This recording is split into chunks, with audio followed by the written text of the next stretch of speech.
Assalamualaikum warahmatullahi wabarakatuh. Salam sehat untuk kita semua. Semoga kita semua selalu mendapat lindungan Allah Subhanahu wa Ta'ala ya. Diberikan nikmat sehatul afiat serta dimudahkan segala urusannya. Amin ya robbal alamin. Nah, kesempatan kali ini Mimin akan membagikan satu cerita misteri. Nah, seperti apa ceritanya? Mari kita mulai.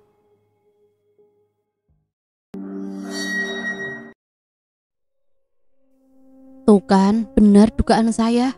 Calon Mbak Endah pasti mati, ucap salah seorang ibu. Walau lirih ucapan itu masih terdengar, mereka seolah tidak mempedulikan perasaanku yang sedang berduka karena calon suamiku baru saja meninggal. Aku dan Mas Aji berencana menggelar pernikahan seminggu lagi, tetapi takdir berkata lain. Ia meninggal hari ini tanpa sebab. Padahal semalam kami masih sempat berbincang tentang rencana pernikahan itu. Pagi tadi Mas Aji didapati sudah tidak bernyawa di kamarnya. Tidak ada tanda-tanda apapun. Kabar kematian itu tentu menimbulkan tanda tanya besar bagi para warga. Kenapa bisa begitu ya? Ngeri banget. Laki-laki yang dekat sama Mbak Endah pasti mati. Barangkali mereka mengira aku tidak mendengar percakapan itu. Padahal suara tersebut sampai ke telingaku. Semua ucapan mereka semakin membuatku tersayat.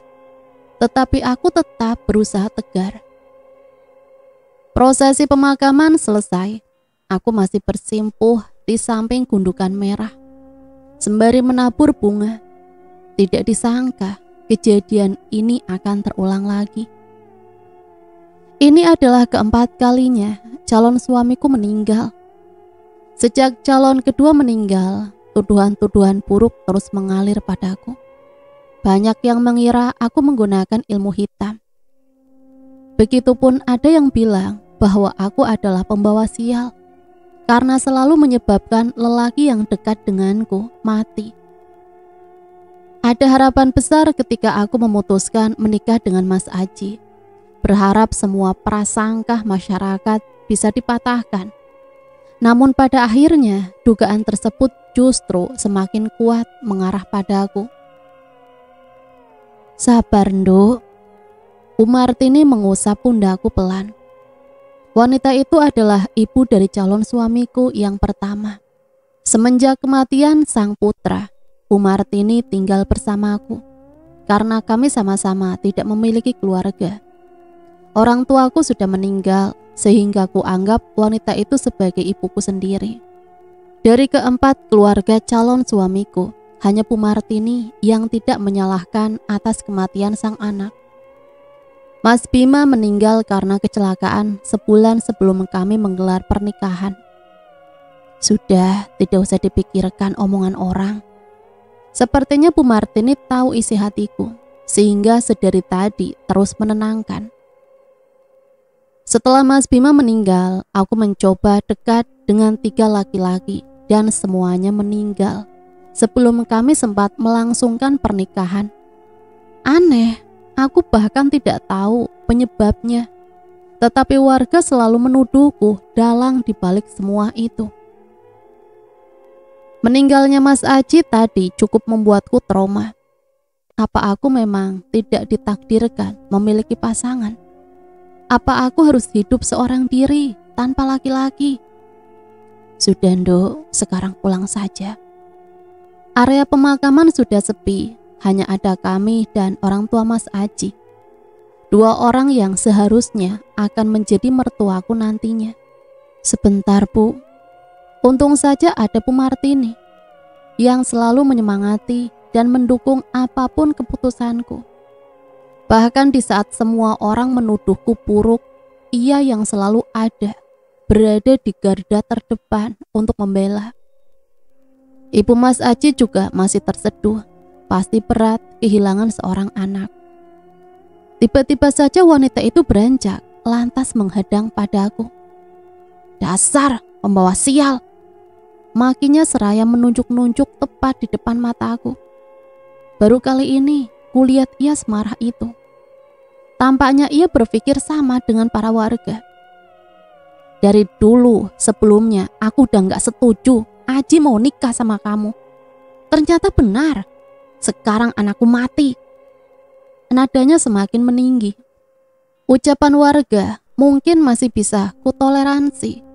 Tapi sekarang orang tua Mas Aji yang bilang sendiri. Bagaimana tidak semakin menyakitkan. Aku hanya bungkam karena lidahku terasa keluh untuk berucap sepatah kata pun. Kalau aja dulu aku gak ngerestuin, pasti hal ini gak akan terjadi. Apa benar demikian? Bukankah kematian seseorang sudah Tuhan gariskan? Apa Mas Aji tetap akan hidup jika tidak memutuskan menikah denganku? Segala makian itu membuat air mataku semakin teras. Bu Martini masih terus menenangkan. Ia lantas beranjak mensejajarkan tubuh dengan ibunya Mas Aji. Jangan sembarangan ya, Endah bukan pembawa sial. Kalau emang sudah takdirnya anakmu mati, ya mati aja. Jangan salahkan Endah. Wanita itu memang seperti ibu kandungku sendiri. Memang kenyataannya begitu. Semua orang juga sudah tahu kalau Endah memang pembawa sial. Jaga mulutmu ya. Dua wanita itu justru saling adu mulut. Aku tidak bisa tinggal diam. Tak sepantasnya mereka seperti ini di depan makam Mas Aji yang masih basah. Sudah, cukup. Ucapku tidak diindahkan. Mereka tetap saja bertikai. Bapak Mas Aji pun turut melerai. Sudah Bu, sudah. Kasihan anakmu.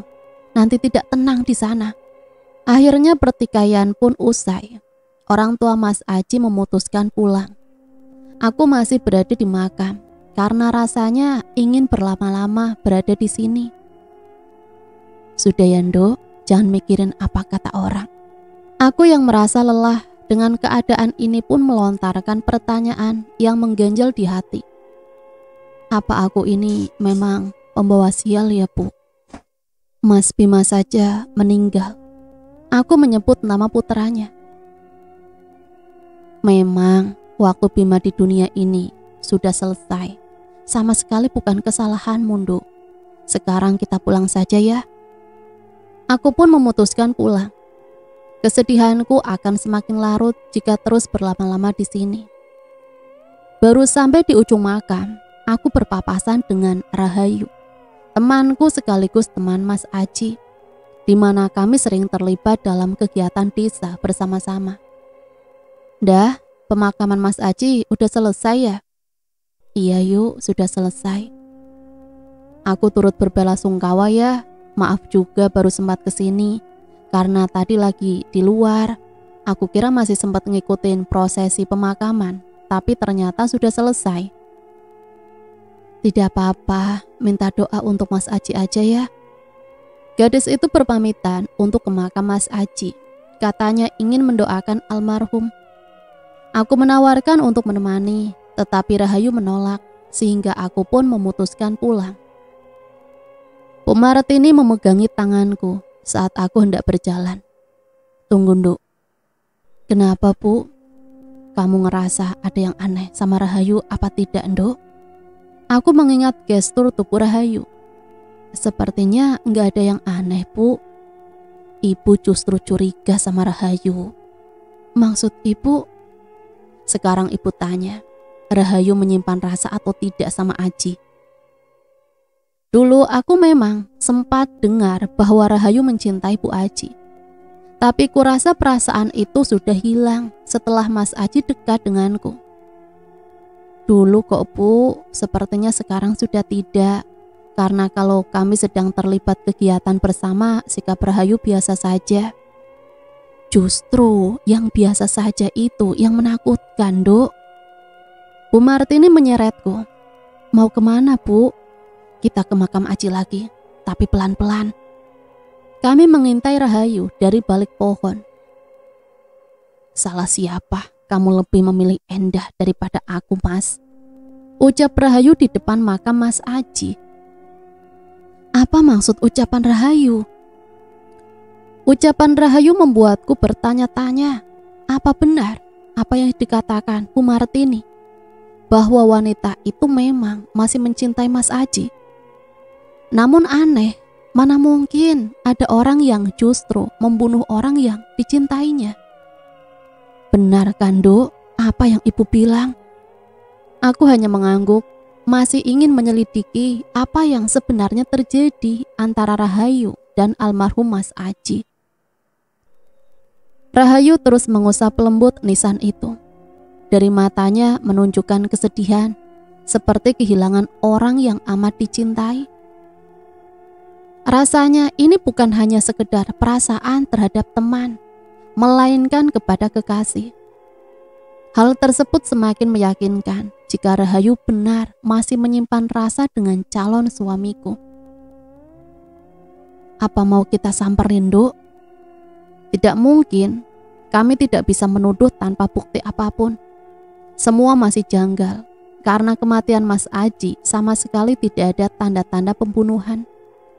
Tidak tampak diracun, dipukul, ataupun dilukai dengan senjata tajam. Aneh memang. Jangan, Bu, kita lihat dulu apa yang akan Rahayu lakukan selanjutnya. Kalau benar Rahayu membunuhnya, harusnya merasa senang karena rencananya berhasil. Namun wajah wanita itu justru menyiratkan kesedihan. Beberapa saat menunggu, tidak ada kalimat apapun yang kudengar dari Rahayu. Bibirnya memang tampak bergerak, tetapi suaranya tak mampu kujangkau. Begitupun gerakan mulutnya, tidak bisa kuterka membentuk kalimat apa. Apa mungkin sedang merapalkan doa? Mendadak semua kecurigaanku buyar. Sepertinya bukan Rahayu yang melakukan semua itu, Bu. Rahayu malah terlihat sedih dengan kematian Mas Aji. Bu Martini geleng-geleng. Tentu saja sedih. Orang yang merasa bersalah pasti akan merasa sedih. Tapi sebenarnya dia senang kok, karena lebih baik melihat orang yang dicintai mati daripada harus melihat orang yang dicintai bersanding dengan wanita lain. Apa mungkin ada orang sekecil itu? Penjelasan Bu Martini tidak bisa kuterima di akal. Dengan cara apa Rahayu membunuh Mas Aji? Rasanya tidak mungkin, Bu. Pertanyaanku belum dijawab. Tiba-tiba saja pandangan Rahayu tertuju ke arah kami. Secepat kilat aku dan Bu Martini bersembunyi di balik pohon. Semoga saja Rahayu tidak tahu aku melakukan ini. Karena jika semua kecurigaanku salah, hal itu bisa berdampak pada pertemanan kami. Sepertinya bahaya kalau kita terus-terusan di sini, Bu. Lebih baik kita pergi aja. Iya, kita bahas di rumah nanti. Aku memastikan lebih dahulu keadaan aman sebelum akhirnya meninggalkan tempat persembunyian. Rahayu sedang fokus di makam Mas Aji, sehingga aku dan Bu Martini bisa secepatnya pulang. Di sepanjang perjalanan, orang-orang menatapku aneh. Bahkan beberapa warga membuang muka dan tidak menjawab ketika aku sapa. Tentu saja aku sudah tahu penyebabnya, apalagi kalau bukan karena tuduhan penyebab kematian seperti yang sering mereka lontarkan selama ini. Apa lihat-lihat?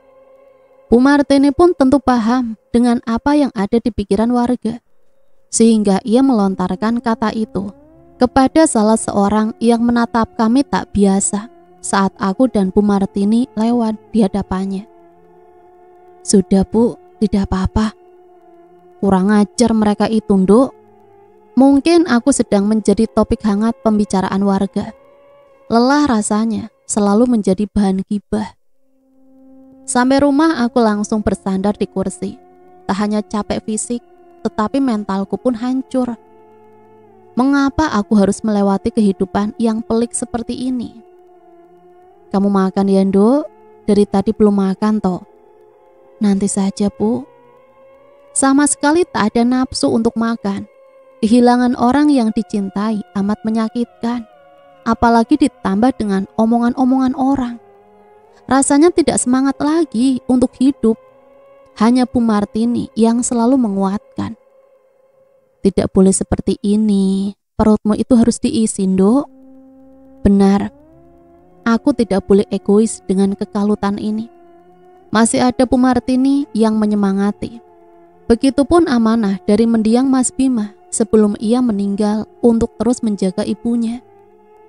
Wanita baya itu pun ke dapur untuk mengambilkan makanan. Sebelumnya aku sudah bilang akan mengambil sendiri, tetapi ia tetap ingin menyiapkan. Beberapa saat Bu Martini datang dengan sepiring makanan yang kemudian diserahkan padaku. Bisa makan sendiri kan, Dok? Atau mau ibu suapin? Tanyanya sembari terkekeh, mungkin ia berniat menghibur. Tidak usah, Bu, aku makan sendiri aja. Ibu ikut makan juga. Tadi sebelum ke makam ibu sudah makan, kamu yang belum makan. Aku menikmati makanan sedikit demi sedikit. Walau tak selera, tetap kupaksa agar makanan ini masuk ke mulut. Kembali Bu Martini membahas tentang Rahayu. Tadi kamu tanya soal gimana cara Rahayu membunuh Aji kan, Dok? Aku hanya mengangguk karena mulutku masih penuh makanan. Pasti kamu berpikir karena tidak ada luka apapun. Aku mengangguk lagi. Itu gampang banget jawabannya, kayak gak tahu simbahnya Rahayu aja. Sudah menjadi rahasia umum jika kakek Rahayu mempunyai ilmu hitam yang seringkali dimanfaatkan untuk menyantet orang. Hanya saja aku masih belum percaya sepenuhnya, karena tidak ada bukti konkret yang bisa diberikan. Semua kabar hanya beredar dari mulut ke mulut. Sama halnya denganku yang dikira menggunakan ilmu tentunya, dan harus menumbalkan para lelaki. Barangkali kabar tentang kakek Rahayu hanya fitnah seperti apa yang aku alami. Tapi memangnya itu benar ya, Bu? Ya benar, Rahayu itu pinter. Dia pakai cara gaib biar tidak ketahuan polisi. Kenapa harus Rahayu? Kalaupun benar karena ingin memiliki Mas Aji, harusnya tidak perlu dengan cara seperti itu. Ia bisa langsung bilang padaku, dan aku akan dengan rela melepaskan Mas Aji. Aku sudah putus asa, rasanya tidak ingin lagi mencari tahu penyebab kematian Mas Aji, karena itu justru semakin membuatku sakit. Sudahlah, Bu, sekarang aku hanya ingin fokus mendoakan Mas Aji saja. Jika memang ada orang yang menjahati aku dan Mas Aji, suatu saat pasti akan terkuak. Ya, aku hanya bisa pasrah untuk saat ini. Apa enggak mau nyari tahu, Dok? Sepertinya tidak dulu, Bu. Sampai hari ini aku masih diselimuti duka karena meninggalnya Mas Aji. Hingga aku pun memutuskan untuk tidak membuka usaha berbagai olahan keripik yang biasanya kuproduksi bersama ibu-ibu desa. Aku pergi ke warung untuk membeli bahan-bahan makanan. Namun langkahku terhenti saat sampai di sudut warung, karena mendengar namaku disebut-sebut oleh ibu-ibu yang sedang berbelanja. Rupanya aku masih menjadi topik perbincangan mereka. Sebenarnya buat apa ya Mbak Endah melakukan itu? Ibu yang lain menyahut, ya buat kekayaan lah, buktinya usahanya jadi lancar. Fitnah, padahal usaha yang kubuat juga bertujuan untuk meningkatkan perekonomian warga. Dengan memanfaatkan SDM dari ibu-ibu, wanita lain pun tak kalah. Bisa juga buat kecantikan, biar awet muda. Mendadak kakiku terasa berat untuk melangkah ke warung itu. Wong kata Mbak Rahayu, Mbak Endah itu suka melakukan ritual kalau malam. Mbak Rahayu kan temannya Mbak Endah, pasti tahu apa aja aktivitas Mbak Endah. Rahayu, jadi dia yang menyebarkan berita itu. Berarti kemungkinan penyebab kematian semua calon suamiku disebabkan karenanya. Tidak bisa tinggal diam, aku harus mencari tahu kebenarannya. Mendengar semua obrolan itu, aku pun urung datang ke warung tersebut. Tak bisa kubayangkan ketika aku tiba-tiba berada di antara gerombolan ibu-ibu yang sedang membicarakanku itu. Entah suasananya akan seperti apa. Aku memutuskan kembali ke rumah, mungkin nanti berbelanja di pasar saja. karena mentalku belum cukup kuat untuk mendengar para ibu berbicara tentangku lagi. Bu Martini menyambut. Ia tampak kebingungan karena aku datang dengan tangan hampa. Padahal bahan-bahan yang akan dibeli sudah kami bahas tadi. Belanjaannya mana, Nduk? Aku menghela nafas kasar. Tak langsung kujawab pertanyaan itu, melainkan menunggu sampai di ruang tamu terlebih dahulu. Karena tidak enak jika berbicara di luar. Takut ada orang yang mendengar, sehingga akan menimbulkan fitnah lagi. Wanita itu bertanya sekali lagi. Tidak jadi belanja, Nduk? Apa warungnya tutup? Aku duduk diikuti Bu Martini yang juga duduk di sebelahku. Nggak jadi belanja, maaf ya Bu, kita belanja ke pasar saja. Loh, memangnya kenapa? Hanya dengan wanita ini aku bercerita. Maka ku beritahu semua kejadian di warung tadi. Bu Martini sedikit naik pitam. Memang ibu-ibu itu tidak ada capeknya apa ngomongin kamu terus. Aku pun menceritakan tentang sesuatu yang tidak disangka-sangka. Rahayu Bu, kenapa Rahayu bilang kalau aku sering menjalankan ritual? Ibu tahu kan, aku tidak pernah melakukan itu kan? Nah itu Nduk, apa ibu bilang?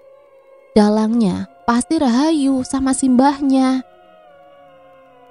Tapi kenapa Rahayu setega itu memfitnah aku? Padahal kami sudah berteman cukup lama. Jangan gampang percaya dengan orang, sekalipun itu orang terdekat kita, Nduk. Walaupun sudah bersahabat, kalau hatinya dipenuhi iri dengki, dia pasti akan melakukan segala cara untuk menjatuhkanmu, Nduk. Apa yang dikatakan Bu Martini ada benarnya. Aku memang gampang percaya dengan orang. Sampai-sampai sudah beberapa kali ditipu oleh rekanku. Namun mungkinkah Rahayu juga menusukku dari belakang? Rahayu iri Bu.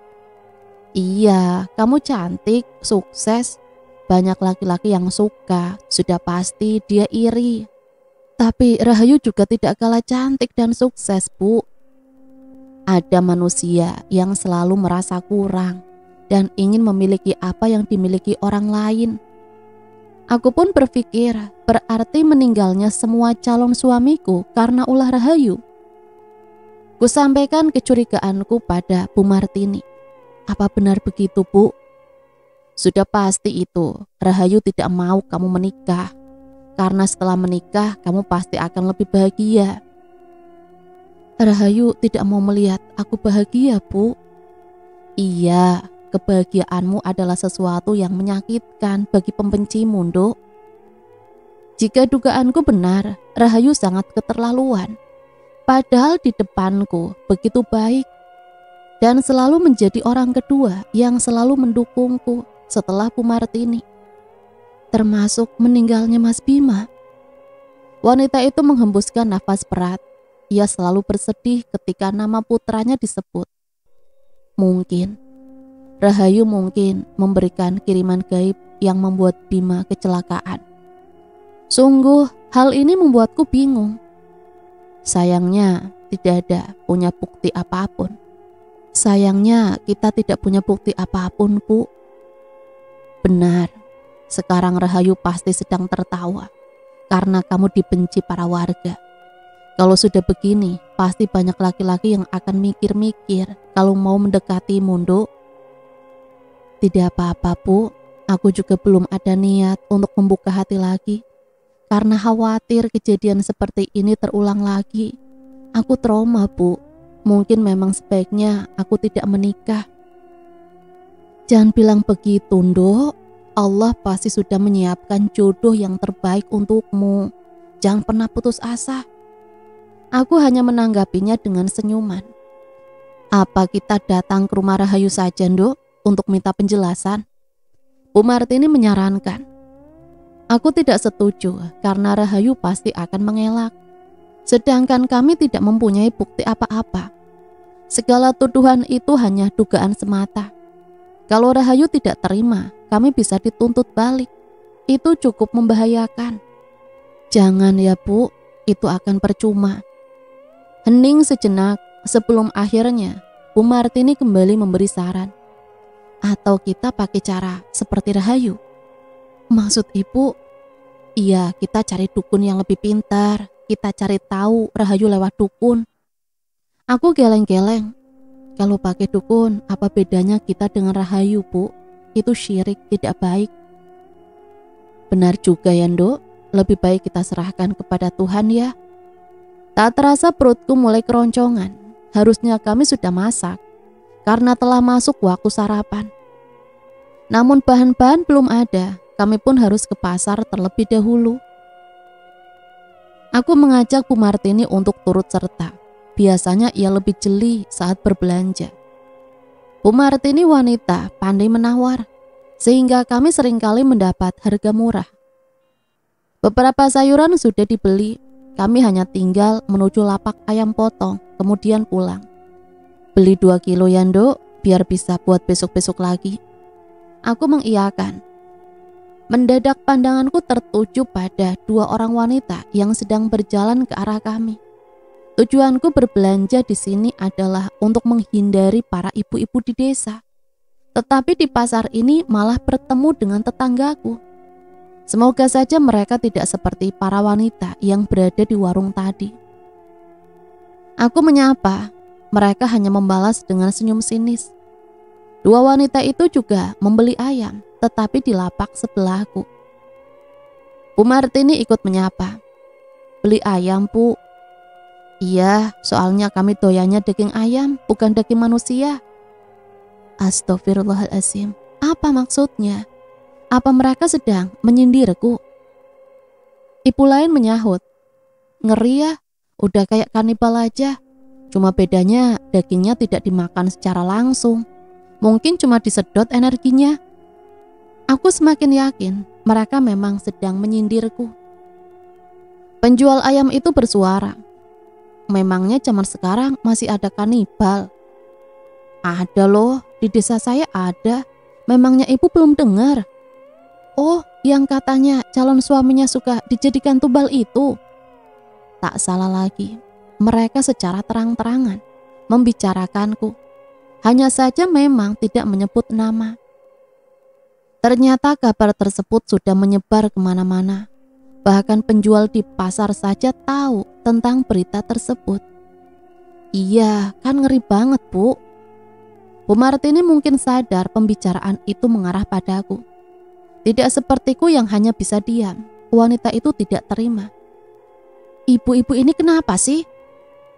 Kenapa apanya, Bu? Kok jadi Bu Martini yang sewot? Kalian kira aku tidak tahu apa maksud kalian? Bu Martini juga aneh. Sudah tahu anaknya juga jadi korban. Ini malah masih dibaikin. Cukup ya, tuduhan kalian itu salah. Iya, cukup kalian menuduh Endah seperti itu. Terdengar suara perempuan di belakangku. Aku menoleh, memastikan dari siapa sumber suara itu berasal. Rahayu. Kenapa ia juga berada di sini? Meninggalnya Mas Aji dan yang lainnya itu bukan karena Endah. Kalian jangan selalu menyalahkan Endah. Ada apa ini? Kenapa Rahayu membela aku? Apa hanya sekedar akting untuk menutupi kesalahannya sehingga bersikap baik di hadapanku? Mbak Rahayu kok bilang gitu? Bukannya Mbak Rahayu yang bilang kalau Mbak Endah itu sering ritual? Rahayu gelagapan. Sebenarnya sedikit tidak enak hati membuat kegaduhan di sini. Namun aku juga penasaran dengan jawaban Rahayu setelah salah satu ibu berkata demikian. Sebab ketika berhadapan denganku, ia seolah selalu respek. Beberapa orang mulai melirik ke arah kami karena suara ibu-ibu itu memang cukup keras. Sementara aku tidak berani ikut bersuara, tetapi masih ingin mendengar jawaban Rahayu. Iya toh Mbak, tanya ibu itu lagi, karena sedari tadi Rahayu belum juga menjawab. Ibu lain menambahkan, iya, wong yo Mbak Rahayu sendiri yang bilang kalau Mbak Endah sering ritual kok. Bukan hanya satu orang yang bilang, tetapi sudah ada beberapa. mulai dari ibu-ibu yang berada di warung tadi, dan sekarang 2 wanita lain. Tampaknya mereka tidak bohong. Justru dilihat dari gelagatnya, tampak Rahayu yang sedang menyembunyikan sesuatu. Kini giliran Bu Martini yang bertanya. "Oh, jadi kamu orang yang suka nyebarin fitnah itu?" Enggak kok, enggak ndah. Aku enggak mungkin seperti itu. Aku ini temanmu, mana mungkin menyebarkan berita itu." Gadis itu masih tetap menyangkal, namun kembali dibantah oleh ibu lain. Loh, emang Mbak Rahayu yang bilang sama ibu-ibu waktu di warung Putitin kok? Masa Mbak Rahayu nggak inget sih? Sepertinya kalian salah paham. Apa gara-gara ada aku di sini sehingga Rahayu terus menyangkal? Sebenarnya apa tujuan wanita itu? Sungguh aku kesulitan membaca karakternya, karena selama ini tampak baik-baik saja. Terus gimana Mbak Rahayu? Wong Mbak Rahayu memang bilang begitu kok. Waktu saya bilang di rumah Putitin itu bukan sebuah pernyataan, tapi pertanyaan. Apa benar Enda suka ritual? Begitu. Bukan saya bilang kalau Enda suka ritual. Justru saya ini bertanya. Perasaan gak gitu ya? Kali ini aku benar-benar meragukan ucapan Rahayu. Omongan para ibu lebih bisa aku terima. Rahayu kembali menatapku. Kamu harus percaya sama aku, Ndah. Kita ini udah lama berteman. Masa sih aku melakukan itu? Aku bingung harus menanggapi apa. Rasanya tidak pantas jika harus bertanya lebih detail di tempat ramai, karena ini adalah privasi. Alangkah baiknya aku bicarakan secara pribadi dengan Rahayu. 2 ibu itu sudah selesai dilayani. Aneh ya Mbak Rahayu itu, sama-sama aneh kayak temennya, ucap salah satu ibu sebelum akhirnya berlalu meninggalkan kami. Pesananku juga sudah selesai. Bu Martini memintaku untuk membayar. Aku memberikan uang sesuai nominal yang disebutkan oleh penjual ayam tersebut. Namun pelayannya mendadak berubah, tidak seramah tadi saat kami datang. Mungkin karena omongan ibu-ibu tadi, sehingga ia pun terpengaruh untuk membenciku. Dah, kamu percaya sama aku kan? Aku belum menjawab, justru Bu Martini langsung nyerobot. Kamu sudah tidak bisa dipercaya lagi. Aku masih mencoba menahan diri karena khawatir emosiku meluap di sini. Aku pun mengajak Rahayu ke rumah untuk membicarakan masalah ini. Namun ia justru menolak. Maaf Ndah, sepertinya aku nggak bisa. Bu Martini menyahut. Kenapa? Takut ya?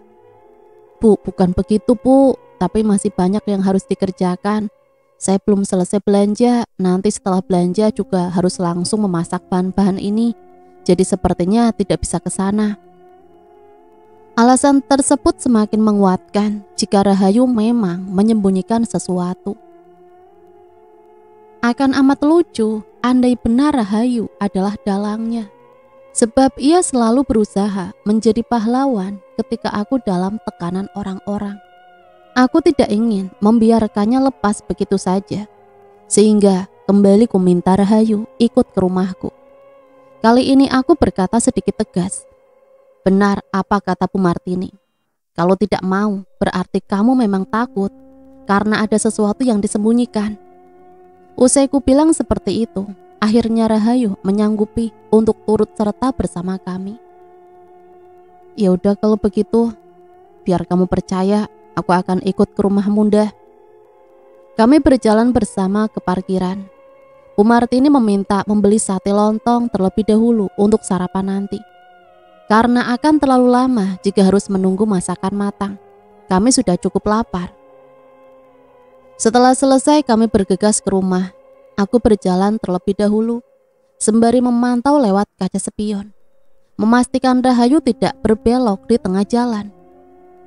Wanita itu menepati janjinya untuk ke rumahku. Kami pun duduk di ruang tamu. Ini saatnya ku interogasi. Walau sudah ku prediksi kalau Rahayu mungkin masih akan menyangkal, tetapi paling tidak aku bisa melihat gelagatnya. Sehingga aku menyimpulkan apakah berbohong atau tidak saat menjawab pertanyaan dariku. "Dah, kenapa kamu gak percaya sama aku? Padahal kita sudah lama temenan. Masa iya sih kamu lebih percaya sama ibu-ibu yang gosip itu?" "Sebelumnya maaf yuk, tapi banyak kejanggalan yang mengarah padamu. Jadi kurasa tidak ada salahnya aku tanya ini ke kamu." "Jadi kamu curiga kalau aku yang membunuh Mas Ajin dah?" Aneh, mengapa Rahayu tiba-tiba membahas tentang kematian Mas Aji? Padahal sedari tadi aku tidak menyinggung perihal itu. Justru yang ingin kutanyakan adalah berita yang beredar di kalangan ibu-ibu tentang ritual. Namun mengapa Rahayu justru membahas tentang kematian Mas Aji? Apa memang dia orang di balik tragedi itu? "Maksud kamu apa yuk?" Enggak, aku khawatir kamu mencurigai aku kalau sudah membunuh Mas Aji." "Kenapa kamu tiba-tiba bisa berpikir seperti itu? Padahal aku sama sekali tidak menyinggung kematian Mas Aji." Rahayu kembali gelagapan. Bu Martini menyerobot pembicaraan kami. "Jangan-jangan kamu memang tahu penyebab kematian Aji? Bilang saja, kamu santet Aji toh?" Bu Martini, ini bilang apa?" "Sudahlah, semua orang juga tahu kalau simbahmu itu dukun." Rahayu memasang wajah mengibah. Kami sudah tidak kaget dengan fitnah itu lagi. "Bu Martini, kalau benci sama saya, silahkan maki saya. Tapi tolong jangan bawa-bawa keluarga, apalagi simbah. Dia sama sekali tidak tahu apa-apa." Ada apa lagi ini? Apa wajah sendu Rahayu hanya drama? "Sudah, gak usah pura-pura gak tahu. Kamu ngelakuin ini karena kamu iri sama Endah toh? Padahal kamu sudah pasang susuk, tapi tetap aja kalah sama Endah. Makanya kamu melakukan segala cara biar Endah tersiksa." "Susuk? Aku dan Bu Martini belum pernah membahas soal itu sebelumnya." "Susuk apa lagi Bu Martini? Saya tidak paham, fitnah apa lagi ini? Tadi dikira menyebar fitnah soal ritual, terus dituduh membunuh Mas Aji, dan sekarang malah dibilang pakai susuk. Sudah, jangan fitnah saya lagi Bu." Sekarang justru Rahayu yang merasa terzolimi. Ia seolah-olah menjadi korban fitnah. Prediksiku benar, Rahayu pasti akan mengelak. Dan entah mengapa, aku berfirasat ia sedang berbohong. Orang-orang mengira Endah menumbalkan calon-calonnya untuk kesuksesan dan kecantikan. Padahal kamu yang melakukan itu agar kamu awet muda. Iya toh Yu? Entah mengapa Bu Martini bisa berkata seperti itu. Apakah hanya dugaan semata atau memang mengetahui sesuatu? Tak ada sepatah kata pun yang keluar dari mulut Rahayu. Bu Martini masuk ke dapur.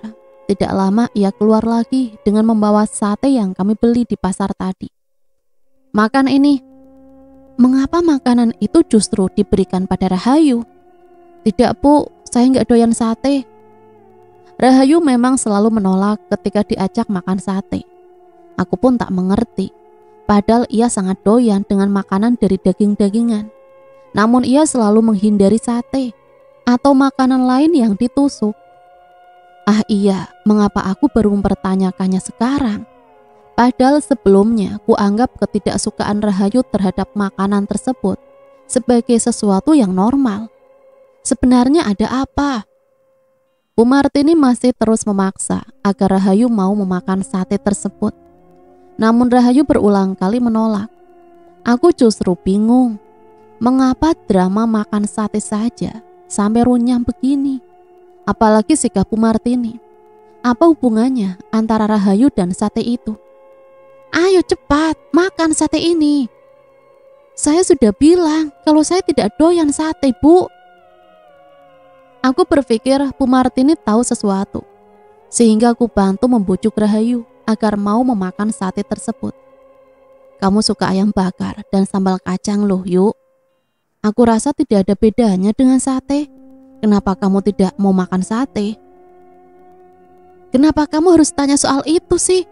Dari dulu kamu juga tahu kalau aku gak suka sate, Ndah. Dulu aku tidak pernah tanya alasannya apa. Dan sekarang aku mau tanya, kenapa kamu tidak suka sate? Rahayu tidak bisa menjawab pertanyaanku. Sudah Nduk, dia tidak akan ngaku. Sekarang kamu pegang ini. Bu Martini justru meminta aku memegangi tangan Rahayu. Aku bingung. Untuk apa, Bu? Kita paksa Rahayu makan ini. Apa ini tidak keterlaluan? Aku tidak tega melakukan itu. Jangan, Bu, biar Rahayu makan sendiri aja. Dia itu tidak mau makan, Dok. Bu Martini mencoba memasukkan makanan tersebut ke mulut Rahayu.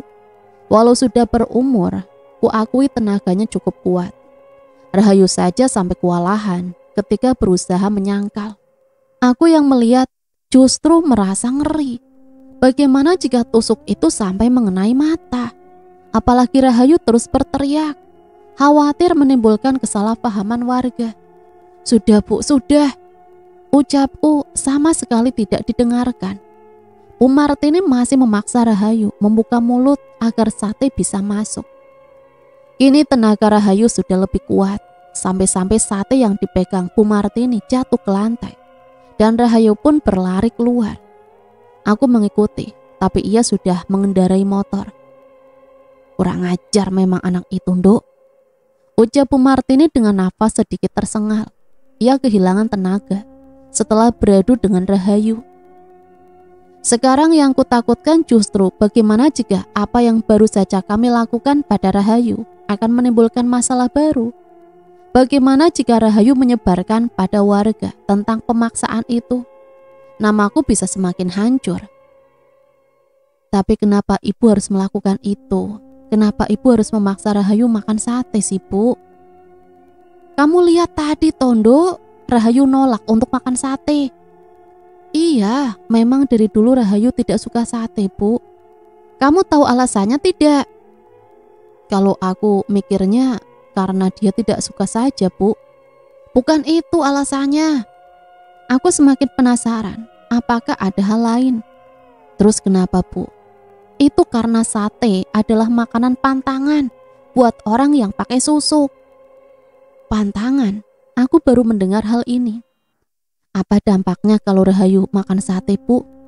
Susuknya bisa lepas. Kini yang jadi pertanyaan, bagaimana Bu Martini bisa tahu tentang susuk dan pantangan itu? Bu Martini kenapa bisa tahu soal itu? Waktu itu pas kamu ajak Rahayu ke sini dan ditawari sate, dia tidak mau makan. Dari situ ibu sudah curiga. Aku tidak ingat kapan kejadiannya karena Rahayu sering main ke sini. Aura wajahnya juga beda kok. Kalau cantik alami dan cantik buatan itu beda. Kayak kamu begini auranya bersih, tidak seperti Rahayu, burem. Selama ini aku melihat Rahayu biasa saja. Tak kulihat aura negatif di wajah temanku itu. Atau mungkin aku yang tidak peka. Menurutku, Rahayu cantik. Ia banyak digandrungi para pemuda. Tetapi entah mengapa ia belum berniat menjalin hubungan serius dengan seorang lelaki. Berbeda denganku yang setiap kali ingin menjalin serius, justru selalu saja ada masalah. Ibu pesan sama kamu, Nduk, pokoknya harus hati-hati sama Rahayu. Aku mengangguk. Apa yang diceritakan Bu Martini membuatku bergidik. Masih tidak menyangka Rahayu melakukan itu. Sedari tadi aku hanya membolak-balikan badan karena mata belum juga mau terpejam. Entah mengapa malam ini rasanya begitu gelisah. Biasanya kalau sedang begini, aku mengirim doa untuk orang-orang yang telah berpulang, terutama kedua orang tuaku dan keempat calon yang telah meninggal. Merasa capek berbaring, aku pun duduk di ranjang dengan selimut yang masih membungkus kaki. Hawa di desaku memang dingin, tetapi malam ini dinginnya bertambah 2 kali lipat. Padahal tidak hujan, hanya saja anginnya sedikit kencang. Belum selesai berdoa, aku mendengar derit. Mataku langsung tertuju pada pintu, tetapi pintu tersebut masih tertutup rapat. Pikirku kalau terbuka paling karena terkena dorongan angin. Tetapi ini tidak. Lantas bunyi ini berasal dari mana? Mendadak terdengar bunyi lain, kali ini persis berada di atasku. Seolah ada sesuatu yang membentur genteng, entah apa itu. Suara-suara itu membuatku semakin gelisah. Aku pun beranjak dari tempat tidur. Kejadian seperti ini sudah sering menimpaku. Biasanya terjadi pada malam-malam tertentu. Oleh karenanya, aku langsung mengecek kalender untuk melihat hari apa sekarang. Jumat Kliwon. Sudah kuduga, setiap malam Jumat Kliwon dan Selasa Kliwon, aku memang sering mendapat gangguan gaib. Sampai detik ini, aku juga tidak tahu penyebabnya apa. Namun selalu kucoba tidak berprasangka buruk. Aku memutuskan keluar, barangkali setelah menghirup udara dingin, hatiku bisa tenang. Sebab kalau terus mendekam diri di kamar, biasanya gangguan itu akan semakin berisik. Belum sempat membuka pintu, langkahku terhenti, karena di balik kaca tampak bayangan. Aku mengamati, bayangan itu tidak kunjung hilang. Kalau makhluk gaib pasti hanya akan melintas sekilas. Tetapi bayangan tersebut tidak juga pergi, mungkin manusia. Aku kembali mengamati dari balik kaca. Sepertinya aku mengenali postur tubuh seseorang yang sedang berdiri di depan pagar rumahku itu. Ketika berbalik arah, aku semakin yakin jika wanita itu adalah Rahayu. Sedang apa dia berada di depan rumahku malam-malam begini? Sengaja aku tidak keluar karena masih ingin mengintai apa yang sebenarnya ingin Rahayu lakukan. Kalau kupergoki, Rahayu pasti justru akan mengelak. Apa ia yang mengirim serangan gaib tadi? Rahayu tampak tak melakukan apapun. Ia justru berjalan menjauh dari rumahku. Tak ingin kehilangan momen, aku pun keluar untuk mengikuti. Rahayu berjalan ke arah yang berlawanan dengan rumahnya. Jadi mustahil akan pulang. Mau kemana lagi malam-malam begini? Aku sengaja berjalan agak jauh agar tidak ketahuan. Setidaknya pergerakan Rahayu masih bisa kujangkau. Rahayu sungguh berani berjalan sendiri di malam yang mencekam seperti ini. Ia berbelok ke jalanan sepi. Ini adalah jalan menuju Tuk Asporo, sebuah tempat yang dikeramatkan oleh warga sini. Untuk apa Rahayu mengunjungi tempat itu? Tidak salah lagi, Rahayu berhenti di Tuk Asmoro. Ia menuju pohon rindang yang di bawahnya terdapat sumber mata air. Wanita itu lantas mencopot jaket, kemudian mulai mencemplungkan kaki ke air. Apakah Rahayu akan berendam di tempat itu? Sedang apa? Mungkinkah sedang melakukan ritual? Handphone, ya, harus kurekam. Siapa tahu ia menyebarkan fitnah tentang aku yang katanya melakukan ritual. Kalau hal itu terjadi lagi, setidaknya aku punya senjata berupa rekaman yang bisa kugunakan untuk membalikan ucapan Rahayu. Tempat ini sangat sepi, entah mengapa Rahayu bisa seberani itu. Barangkali ini bukan pertama kali ia berada di sini. Mungkin sudah menjadi rutinitasnya setiap malam-malam tertentu. Aku masih mengintai sembari mengarahkan kamera kepada Rahayu. Usai melepas atribut luar, rupanya wanita itu mengenakan kemben dari kain batik. Semakin meyakinkan jika Rahayu memang sedang melakukan ritual. Kamera ku perbesar hingga tampak dengan jelas apa yang sedang ia lakukan. Kali ini Rahayu membuka sesuatu yang terbungkus daun pisang. Perlahan tampak bunga-bunga di dalam bungkusan tersebut. Bunga itu kemudian dimasukkan ke air. Apakah Rahayu sedang mandi kembang? Kemungkinan apa yang dikatakan Bu Martini tentang ritual kecantikan itu memang benar. Aku masih mengamati, apalagi yang harus Rahayu lakukan. Setelah beberapa saat, ia mulai menenggelamkan seluruh tubuhnya. Hanya beberapa detik, kemudian kepalanya muncul kembali ke permukaan. Rambutnya sudah benar-benar basah. Rahayu masuk ke air beberapa kali, terhitung sudah 7 kali menyelam. Setiap muncul ke permukaan, ia tampak merapalkan sesuatu. Sebab terlihat mulutnya komat kamit, mungkinkah sedang membaca ajian. Aku yang mengenakan jaket tebal saja merasa kedinginan. Tetapi Rahayu tampak biasa saja, berendam di air. Padahal air di sumber itu sangat dingin. Kurasa rekaman dalam video ini cukup untuk meyakinkan jika bukan aku yang melakukan ritual, melainkan Rahayu. Badanku sudah menggigil karena terpaan angin malam. Kalau lama-lama berada di sini, bisa-bisa sakit.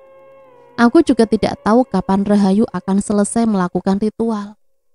Bagaimana kalau sampai pagi, aku bisa membeku di sini? Barangkali Rahayu punya ilmu khusus yang bisa menangkal rasa dingin, sehingga ia betah lama-lama berkubang di sana. Aku mematikan rekaman, lantas mengantongi ponsel.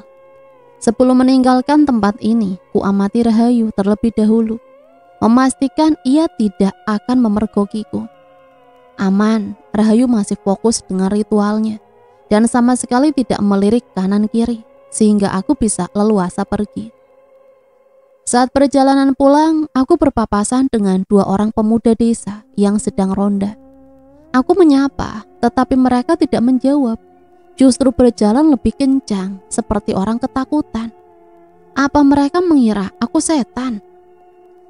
Kurasa bukan itu alasannya. Kami berpapasan sangat dekat. Mereka pasti tahu jika yang berada di hadapannya adalah manusia.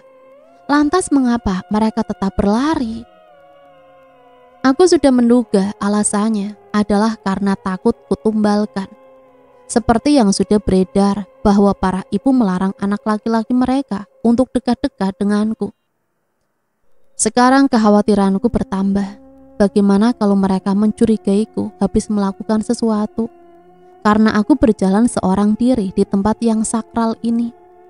Namun aku tidak perlu khawatir karena bisa kutunjukkan video yang baru saja kurekam.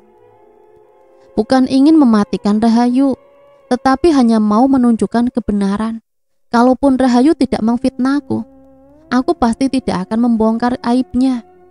Sampai di rumah, kulihat Bu Martini sedang berdiri di depan rumah. Sedang apa? Padahal saat ku tinggalkan tadi, Bu Martini sudah tidur. Ibu, kenapa di sini? Wajah Bu Martini menyeratkan kepanikan. Ya Allah, Ndok, kamu dari mana saja toh? Ibu cariin, di kamar tidak ada, di belakang tidak ada. Ibu khawatir kamu diculik atau kenapa-napa. Ini memang kesalahanku karena tidak berpamitan hingga membuat Bu Martini khawatir. Tadi terlalu terburu-buru sehingga tidak sempat bilang. Lagi pula aku tidak mungkin membangunkannya yang masih tertidur pulas. Jangan khawatir Bu, aku tidak kenapa-napa kok. Iya, tapi kamu habis dari mana malam-malam begini, Ndok? Aku bingung harus menceritakan kejadian sebenarnya atau tidak. Namun kurasa belum perlu, takutnya Bu Martini akan tergesa bilang pada warga. Nanti justru kami yang dituduh telah menyebarkan fitnah. Aku cuma ke depan situ, Bu. Ngapain di situ, Ndok? Ini malam Jumat Kliwon loh. Memangnya kamu tidak takut apa? Justru itu, Bu. Tadi aku dapat banyak gangguan di kamar, makanya keluar. Bu Martini menyuruhku masuk karena tahu aku semakin menggigil. Kamu di luar lama ya, Nduk? Kok sampai kedinginan begini? Bu Martini menyuruhku duduk, sementara ia pamit untuk membuatkan teh hangat. Mendadak pikiranku tertuju pada Rahayu. Apakah ia masih berada di tempat itu? Apa yang baru saja terjadi masih sulit ku percaya. Ternyata sahabatku yang kukira baik rupanya melakukan hal keji. Setelah beberapa saat, Bu Martini membawakan secangkir teh yang langsung diserahkan padaku. Diminum, Nduk, biar badannya hangat. Aku menyeruput sedikit demi sedikit. Minuman ini cukup membuat suhu tubuhku naik. Nduk, kalau ada sesuatu yang dipikirkan, cerita saja sama ibu. Jangan pergi-pergi dan mencari ketenangan di luar. Itu berbahaya. Bagaimana kalau ada orang jahat? Malam-malam begini rawan buat anak perempuan, Nduk. Kalau sudah memberi nasihat, Bu Martini memang seperti orang tuaku sendiri. Aku tahu apa yang diucapkan demi kebaikanku. Aku sedikit menarik ujung bibir. Tidak ada orang yang berani menjahatiku, Bu. Yang ada mereka malah lari ketakutan kalau lihat aku. Masa begitu, Nduk? Kuceritakan tentang pertemuanku dengan kedua pemuda itu. Bu Martini masih menanggapi dengan positif. Mungkin dikiranya kamu kuntilanak, Nduk. Mana ada kuntilanak cantik begini ya, Bu? Aku tertawa. Percakapan ini cukup menghibur di saat pikiranku tidak karuan. Oh ya, tiap malam Jumat Kliwon kamu pasti dapat gangguan, Nduk. Aku mengangguk. Semua yang kualami banyak kuceritakan pada Bu Martini. Siapa lagi pelakunya kalau bukan Rahayu, Nduk? Bu Martini menambahkan, barangkali memang benar, apalagi tadi Rahayu sempat berdiri lama di depan rumahku. Mungkin sedang mengirimkan serangan-serangan gaib itu. Aku tidak tahu, Bu. Jangan didiamkan, Nduk. Kalau didiamkan jadi ngelunjak begitu. Aku hanya tidak tahu harus melakukan apa, Bu. Disuruh nyerang pakai dukun yang lebih pintar, kamu tidak mau, Nduk. Aku memang tidak menyetujui saran itu karena takut menyekutukan Allah. Setelah mengobrol cukup lama, Bu Martini memintaku beristirahat. Hari ini aku berniat membuka usaha olahan berbagai macam keripik lagi. Setelah beberapa saat berhenti karena kematian Mas Aji. Hidup terus berjalan, aku tidak mungkin terus-menerus terjebak dalam kegundahan. Kemarin salah satu karyawan sudah kuberitahu untuk menginformasikan pada teman-temannya bahwa sekarang sudah mulai produksi. Aku ke tempat produksi yang kebetulan hanya berada di samping rumah. Namun belum ada seorang pun yang datang. Padahal hari sudah cukup siang. Apa Bu Mimin lupa dengan pesanku kemarin? Terpaksa aku harus ke rumahnya untuk menyampaikan pesan itu lagi. Kebetulan Bu Mimin sedang berada di halaman. Mbak Endah? Iya, Bu Mimin lupa kalau hari ini sudah mulai produksi ya? Mbak, bukannya lupa. Saya sudah bilang sama ibu-ibu lain, tapi mereka tidak mau bekerja lagi di tempat Mbak Endah. Saya juga tidak mungkin produksi sendiri, Mbak. Bahkan karyawanku ikut termakan isu itu. Terus gimana Bu Mimin? Saya sudah coba cari pengganti, tapi tetap nggak nemu orang yang mau kerja di tempat Mbak Endah. Orang yang berada di sebelah rumah Bu Mimin menyahut. Yo jelas nggak mau karena takut dijadikan tumbal. Semalam aja ritual. Bu Mimin apa nggak takut tuh? Semalam? Apa karena berpapasan dengan dua pemuda itu? Benar kata Mbak Rahayu, dia emang suka ritual, apalagi semalam malam Jumat Kliwon. Rahayu lagi, memang benar dia dalang penyebab fitnah itu. Aku membela diri, bukan saya yang melakukan ritual Bu, tapi Rahayu. Kenapa Mbak Endah jadi fitnah Mbak Rahayu? Ini bukan fitnah, saya punya buktinya. Aku mengeluarkan ponsel.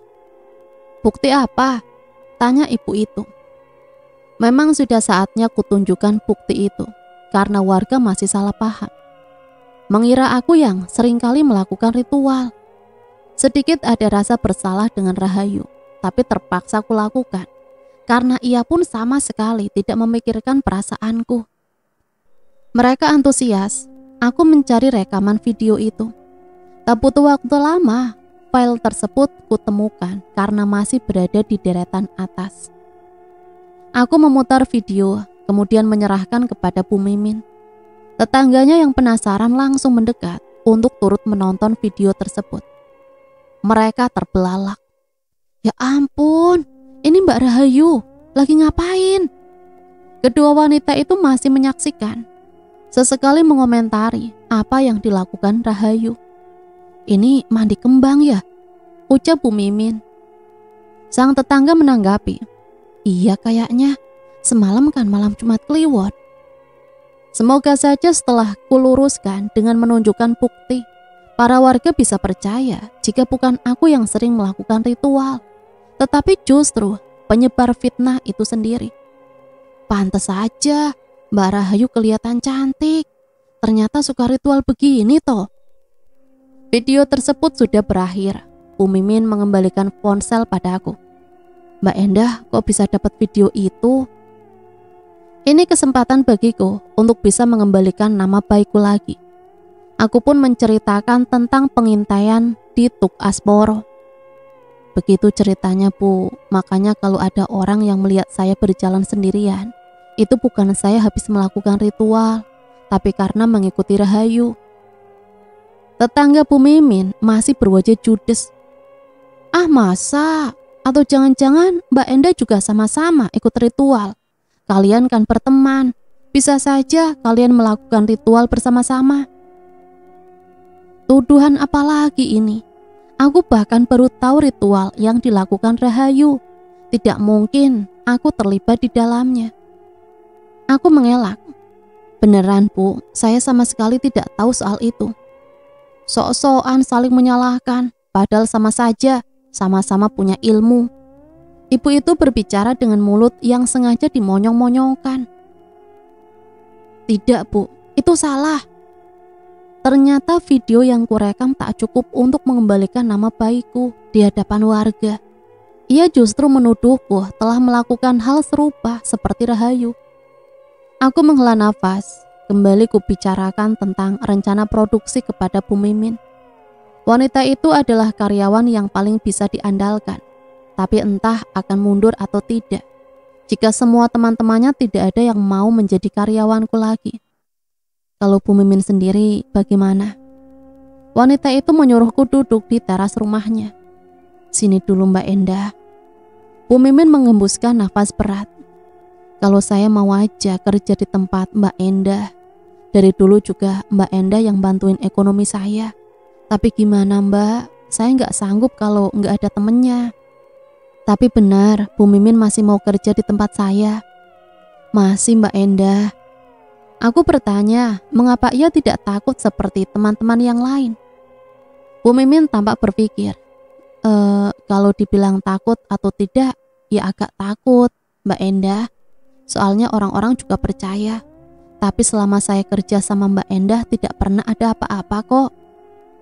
Bu Mimin percaya sama berita yang beredar itu? Nggak percaya sih Mbak, soalnya Mbak Enda baik, sepertinya tidak mungkin melakukan itu. Rasanya sudah kehabisan kata-kata untuk menyampaikan kebenaran. Saya terima kasih kalau Bu Mimin masih percaya, karena saya sudah tidak tahu lagi bagaimana caranya mengembalikan kepercayaan warga.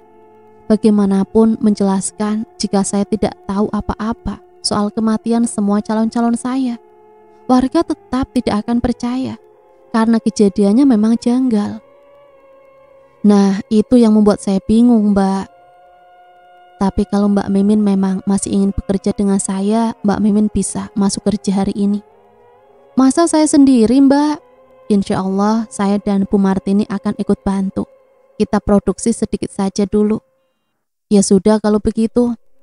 Kepercayaan dari satu orang sangat berarti bagiku. Walau tampak keraguan di wajah Bu Mimin, paling tidak ia masih mau bekerja di tempatku. Bu Mimin ikut bersamaku ke rumah.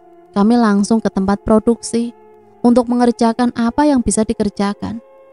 Kami membersihkan tempat produksi terlebih dahulu karena memang sudah beberapa hari tidak digunakan. Bu Martini menghampiri, ia tampak menenteng kantong plastik. Jadi mulai hari ini, Nduk. Iya, Bu. Ibu dari mana? Habis belanja ini buat dimasak nanti. Oh ya, Nduk, kamu merekam Rahayu yang lagi ritual di Tuk Asmoro ya? Aku sedikit terkejut dari mana Bu Martini tahu. Padahal aku belum menceritakannya. Aku baru memberitahu rekaman itu kepada Bu Mimin dan tetangganya. Kok ibu bisa tahu? Ya tahu di warung Bu Titin lagi heboh bahas rekaman itu. Aku menduga sumbernya dari tetangga Bu Mimin tadi. Bu Lastri yang bilang ya Bu. Iya, katanya dikasih tahu kamu, Nduk. Iya Bu, tadi memang aku yang kasih tahu. Bagus Nduk, memang seharusnya begitu. Daripada kamu yang terus-menerus dikorbankan sama Rahayu. Untung Bu Martini mendukung tindakanku. Hanya saja aku heran, mengapa kabar itu gampang sekali meluas di kalangan ibu-ibu. Padahal aku hanya menunjuk pada 2 orang saja. Biar kapok itu Rahayu. Enak aja fitnah-fitnah kamu. Kejahatan pasti terungkap. Ya Nduk. Aku hanya mengangguk. Bu Martini pamit ke dapur.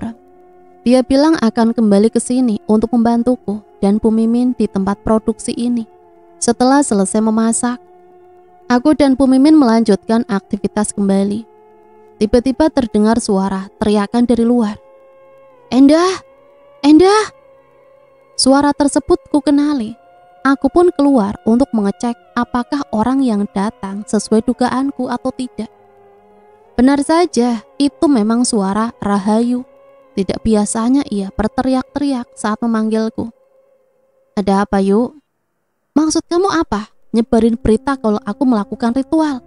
Kamu dendam?" Nada bicara Rahayu meninggi. Aku tidak pernah melihat ia semarah ini sebelumnya. Karena saat berhadapan denganku, ia selalu menunjukkan sikap yang lembut. Bahkan terakhir kali ke sini, saat diminta Bu Martini untuk makan sate, Rahayu tidak semarah ini. Tentang video itu, tidak ada maksud apa-apa. Aku hanya ingin menunjukkan kebenaran bahwa apa yang kamu beritakan tentang ritualku itu salah. Aku tidak menyangka kamu melakukan itu pada aku, Ndah. Padahal kita sudah berteman lama, Ndah. Aku lebih tidak menyangka, Yuk. Kamu yang lebih dulu memfitnahku. Andai kamu tidak melakukannya, aku juga tidak akan menunjukkan video itu. Kamu yang mulai menyerang terlebih dahulu. Aku hanya menangkal seranganmu, Yuk. Aku yang harusnya tanya, kenapa kamu tega memfitnahku? Itu karena kamu selalu unggul daripada aku, Ndah. Hatiku nyeri. Ternyata apa yang dikatakan Bu Martini benar. Rahayu menyimpan rasa iri padaku. Berarti selama ini kamu berusaha menjatuhkanku, Yuk. Kalau iya, kenapa? Aku semakin tidak menyangka dengan jawaban itu. Setelah kemarin-kemarin selalu mengelak, kini Rahayu mau mengakui kesalahannya, termasuk membunuh semua calon-calonku. Ya, aku yang membunuh mereka semua. Kenapa? Oh, jadi kamu dalang dibalik semua itu. Tiba-tiba suara seorang ibu-ibu muncul di belakang Rahayu. Aku tidak menyangka ternyata ada seseorang yang mendengar percakapan kami. Wah, tidak disangka-sangka ternyata Rahayu dibalik semua ini. Kukira Mbak Endah memang yang melakukannya. Tidak benar ini. Jangan-jangan kakeknya yang ilmu hitam itu yang membantunya. Kita tidak boleh tinggal diam. Kita harus usir mereka. Dari satu ibu-ibu menjadi banyak. Para warga berdatangan mendengar teriakan ibu itu. Aku merasa lega, tapi juga merasa sedih. Aku juga tak tega melihat Rahayu. Tapi mau bagaimana lagi? Usir dia dari sini. Usir dia. Dia wanita tak benar. Usir dia. Usir. Kalau tidak mau pergi, kita bakar saja rumahnya. Tidak, kalian salah paham. Tidak, aku tidak seperti itu. Kalian salah paham. Tolong maafkan aku, Endah. Tolong, aku tidak mau semua ini terjadi. Aku tidak mau diusir dari sini, Endah. Tolong maafkan aku, Endah. Tidak bisa. Kamu perempuan tidak benar. Keluar dari desa ini. Ternyata selama ini kami salah menuduh Mbak Endah. Dia ternyata memang baik. Kamu Rahayu, kamu yang iblis. Kamu memang wanita iblis. Kamu telah menyebarkan fitnah tentang ritual-ritual itu. Katanya Mbak Endah yang melakukan ritual malam-malam. Sampai calon suaminya semua mati. Ternyata itu ulah kamu. Kemasi semua barang-barangmu dan keluar dari kampung ini. Kami tidak akan menerima kamu lagi. Setelah kejadian itu, akhirnya keluarga Rahayu pergi keluar dari desa ini. Sedangkan Endah, semua warga meminta maaf kepada Endah tentang tuduhan itu. Kehidupan Endah sekarang kembali normal seperti dahulu lagi. Tapi satu hal, Endah masih trauma untuk menikah kembali. Dan cerita selesai sampai di sini. Semoga cerita ini bisa menemani hari-hari teman-teman semua ya. Sampai di sini Mimin pamit undur diri, mohon maaf apabila banyak salah kata. Sampai berjumpa kembali di cerita-cerita misteri selanjutnya. Matur nuwun, wassalamualaikum warahmatullahi wabarakatuh.